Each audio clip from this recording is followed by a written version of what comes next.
bisa melihat itu yang tahu. Nah, memang sejarah ini dari tahunan, karena belum lama saya ditelepon sama pelaku juga menjalankan hal ini, hingga detik ini pun sama. Jadi ini benar, dia yakini benar bahwa ini kedatangannya sudah dekat. Jadi memang ada tuntunan yang dimana yang kemarin disebut sama Pak Presiden tuh ketika waktu pidato ya. Belum ada sejarahnya Presiden Republik Indonesia membawa tongkat Nabi Musa. Iya betul. Apakah tongkat itu berupa kayu ataukah tongkat itu berupa besi? Bukan. Nabi Musa zaman waktu itu dengan pengaruh Fir'aun, tapi yang saat ini yang turun adalah pedomannya. Di dalam surat Al-A'la di akhir itu jelas bahwa su'uf Ibrahim wa Musa. Jadi apa? Lembaran-lembaran su'ufnya Ibrahim dan Nabi Musa. Ini pedoman petunjuk bagaimana seorang pemimpin menjalankan secara benar. Benar menurut tuntunan apa? Tuntunan secara Islam, kebenaran. Untuk kemaslahatan umat. Umatnya siapa? Kan begitu. Ada pertanyaan di dalam hal itu, Bang Surya. Saya kebetulan ada pertanyaannya. Apabila harta dunia ini saya berikan, lantas untuk apa? Pertanyaannya seperti itu. Apakah ada zaman sekarang pertanyaan seperti itu? Jarang pertanyaan sekarang. Dan jawabannya pasti banyak duniawi. Sudah beberapa orang saya tes dengan itu, larinya ke duniawi semua, Bang Surya. Yang kedua, apakah Anda bisa tanggung jawab? Orang gampang mengatakan berani. Gak segampang itu. Apakah Anda bisa amanah? Tidak segampang itu ngejawabnya. Inilah sesuatu hal bagaimana cara menjalankannya. Itu sudah ada tuntunannya. Nah, tinggal dari pemimpin negeri ini bersedia atau tidak melakukan itu. Jadi ini sebetulnya mau saya sharingkan dengan Bang Jo ini secara langsung, kita kaji bersama Bang Jo. Boleh, ini. boleh Bang Adal, boleh. Oke ya, nanti kita sharing, boleh lah, nanti kita bertemu. Karena saya diturunkan itu, Bang. Ini gimana maksud saya itu bukan ahli Al-Quran. Sama. Dan Al-Qurannya tanpa harokat, Bang.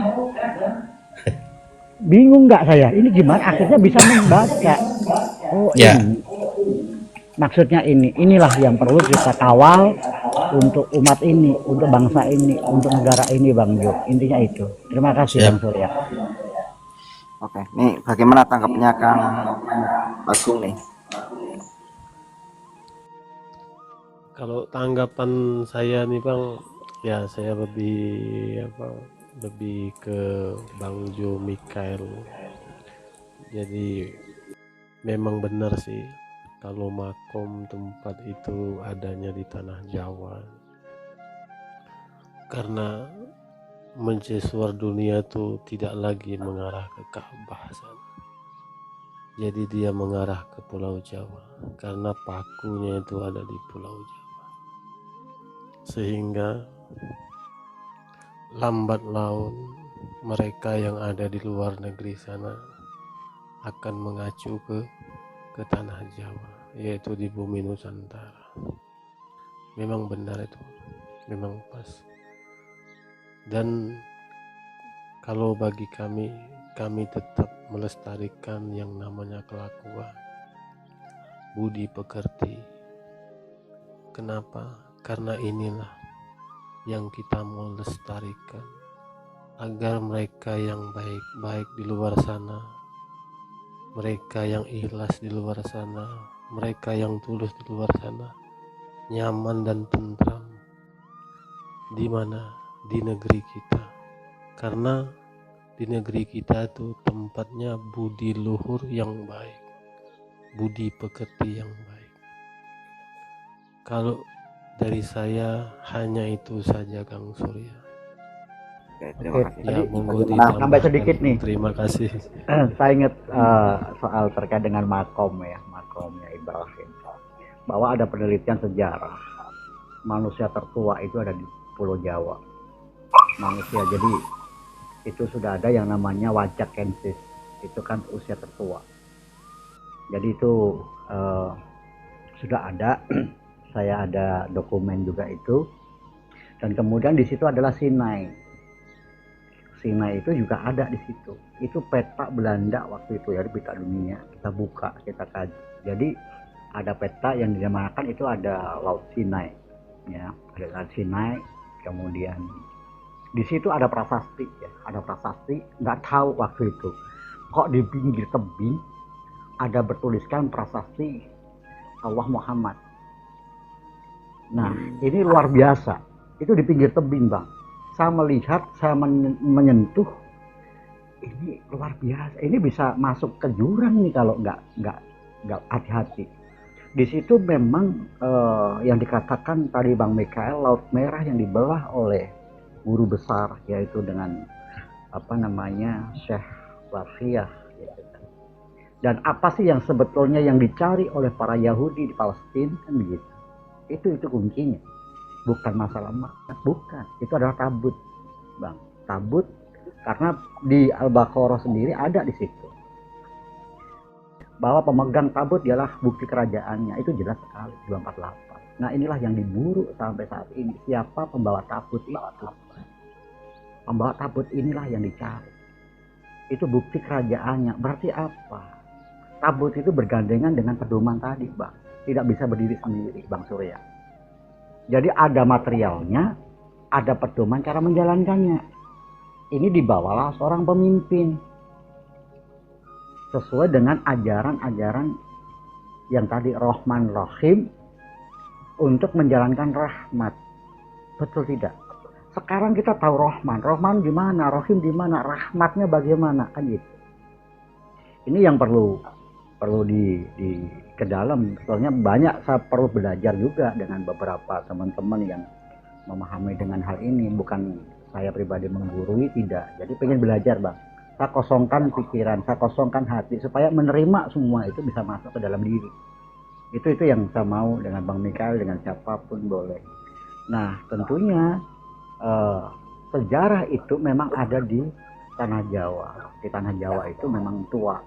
Nah, disinilah bisa bergandengan, bukan nanti apakah yang di luar Jawa. Tidak, kita tetap bersatu, kita berbineka.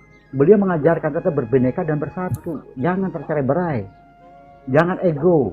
Ayo turunkan, ayo kita bersatu untuk membangun apa? Untuk membangun umat. Itu aja. Terima kasih Bang Surya. Oke, ini barangkali mau ditambahin oleh Kang Hendro nih, monggo.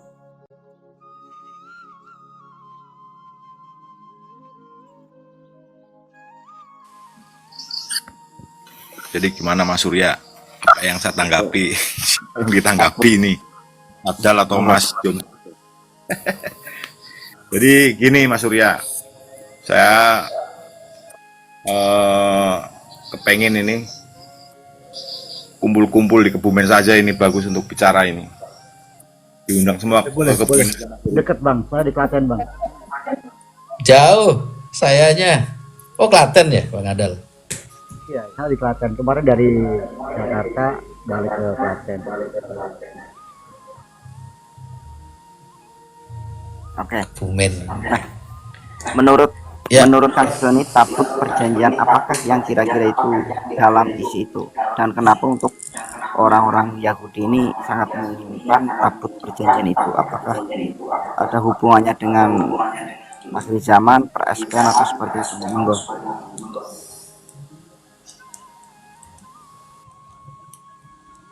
Siapa kan? Kang Jo, monggo tanggapin. Kalau untuk tabut perjanjian jujur saya nggak tahu, tapi tadi saya mau sedikit menambahkan ya yang dijelaskan oleh Bang Adal tuh. Sinai gitu ya. Jadi kan suhuf Ibrahim wa Musa gitu ya. Suhuf dari Ibrahim dan Musa. Kenapa Ibrahim dan Musa? Karena ya balik lagi tadi pada saat tanah itu dipindahkan oleh Barkiyah atas perintah Nabi Sulaiman itu, ya termasuk sejarah peninggalan Nabi Musa pun di situ. Antara Pulau Jawa dan Bali itu di situ.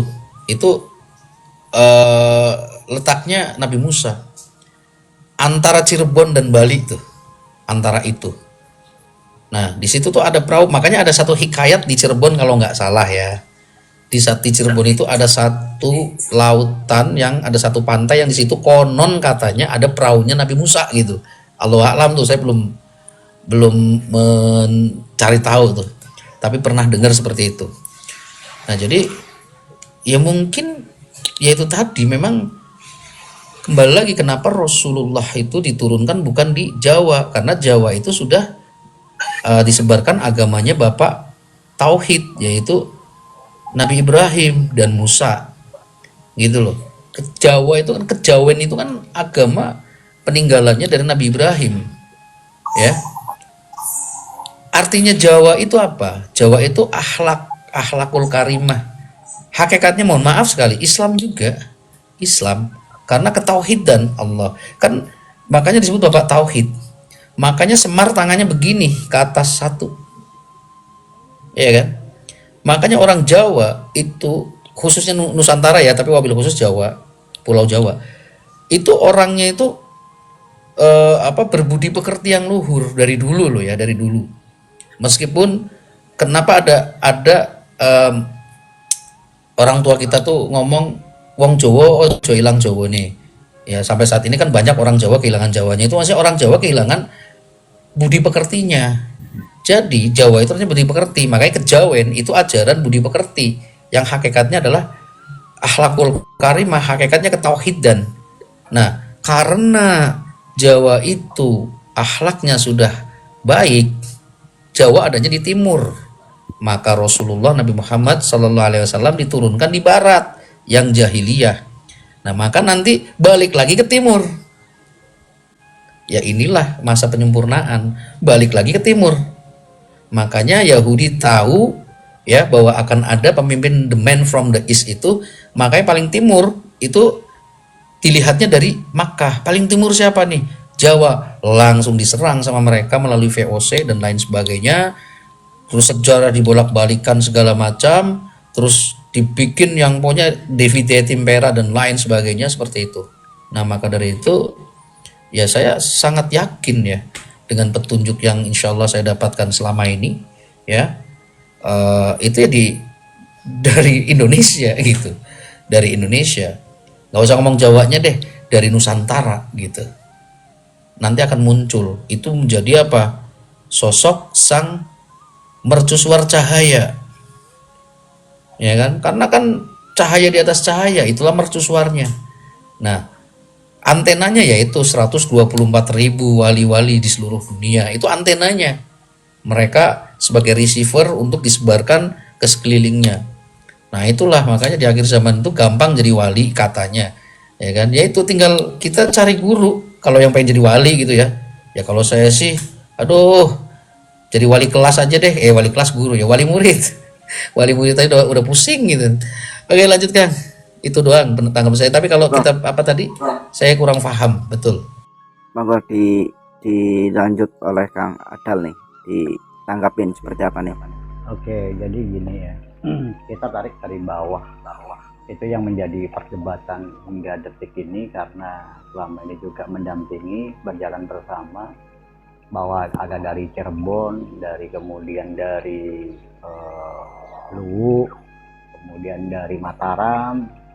Itu dia namanya, kalau orang disebut, kalau orang di sini ada Bajra Mataram, yaitu adalah Raja Nusantara yang dibawa oleh Brawijaya V seperti itu. Nah, itu kan menjadi perdebatan semuanya, saling ego. Nah, kemudian ditariklah ke atas, yaitu adalah perjanjian-perjanjian yang mana membawa perjanjian seperti Majetung, perjanjian Borneo, perjanjian Sulaiman yang tadi disampaikan di awal, bahwa prasasti itu yang Santang memberikan kepadanya yaitu berupa stupa ya, kayak di prasasti. Jadi sebagai perjanjiannya, yaitu perjanjian namanya awal akhir, yaitu tabut. Jadi tabut itu adalah perjanjian awal akhir, jadi perjanjian tabut itu. Nah, di situ secara ilmu forensik keuangan dunia memang sudah ada terdaftar di World Bank. Jadi yang menjadi saat ini fenomenal, kemudian George Soros dan yang lain itu